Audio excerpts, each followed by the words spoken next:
Her sene yollarını gözlerimde bana ağır gelir, ağır gelir, ağır gelir. Damla damla gözyaşlarım dökülür de yüreğimden kan gelir, kan gelir, kan gelir. Ellerin yarı gelmiş de bundan bana ne, bundan bana ne, bana ne. Benim yarım şu Dersim'den gelseydi bana yeterdi. Lele gelmedi soysun, eli güldürdü hay, aha ben öldüm.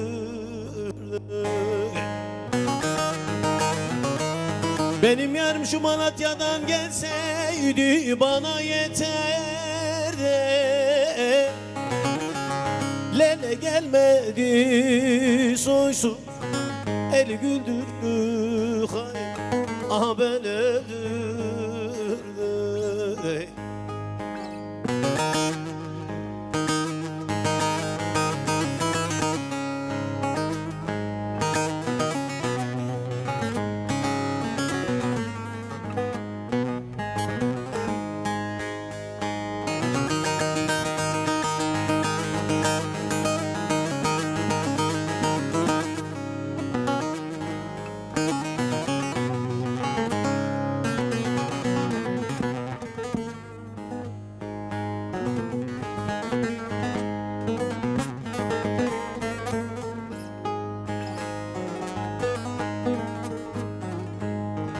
Vardım düzgün babaya bağladım ben bendimi, bendimi, bendimi.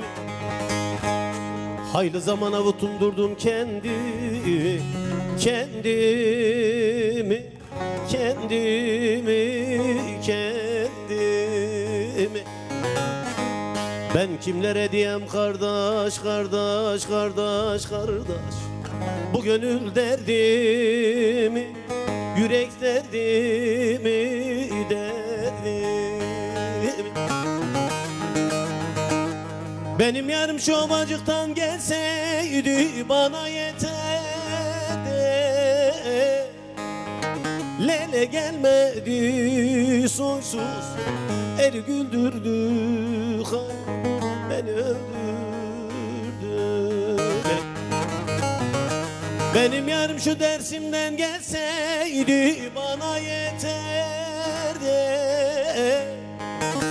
Lele gelmedi soysuz, eli güldürdü hay, aha beni öldürdü.